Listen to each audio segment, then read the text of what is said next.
So guys we are at viceregal lodge in Shimla. जब भी आप शिमला आते हो, आप मॉल रोड जरूर जाते हो, जाखो टेम्पल जरूर देखते हो, कुफरी भी हो आते हो, लेकिन कभी कभी ये जगह मिस कर देते हो। ये इंडियन हिस्ट्री में बहुत इंपॉर्टेंट प्लेस रखता है।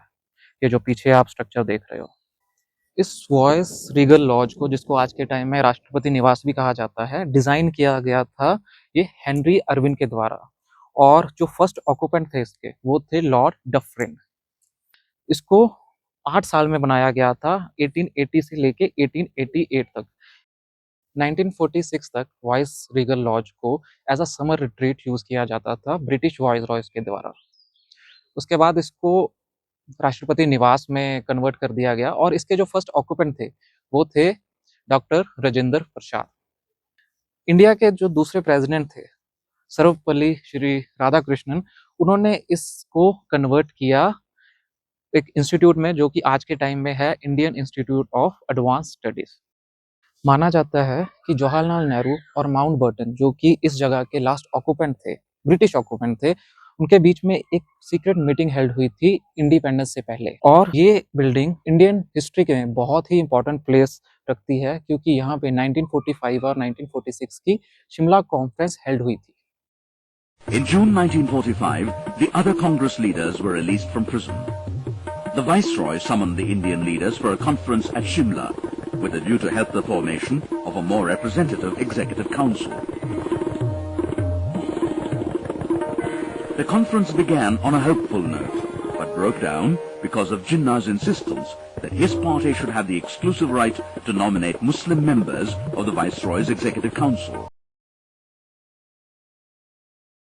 अभी हम अगर टाइमिंग्स और टिकट्स के बारे में बात करें तो यहाँ के एंट्री फीस है 100 रुपीज़ पर पर्सन।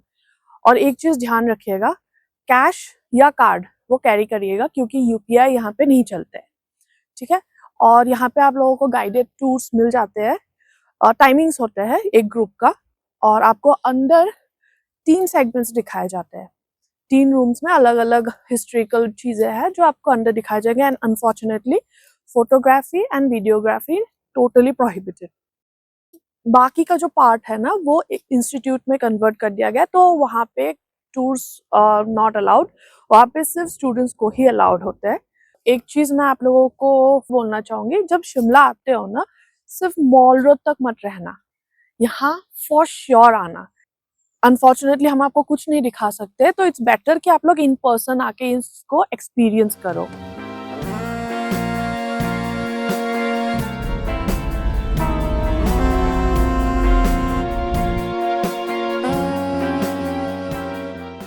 पीछे जो ये बिल्डिंग देख रहे हो, शायद आप लोगों ने इसको बहुत बार देखा है। जब भी आप लोग शिमला आए हो, ये बिल्डिंग तो आपको दिखता ही है। जी हाँ, ये है क्राइस्ट चर्च शिमला में। अब इसके हिस्ट्री के बारे में हम बताते हैं। ये चर्च नॉर्थ इंडिया का 2nd ओल्डेस्ट चर्च है। क्राइस्ट चर्च को बनाया गया था 1857 को, ब्रिटिश एंजेलिकन कम्युनिटी को सर्व करने के लिए। उस टाइम इसके बनाने की कॉस्टिंग अराउंड 40 to 50,000 का हुआ था।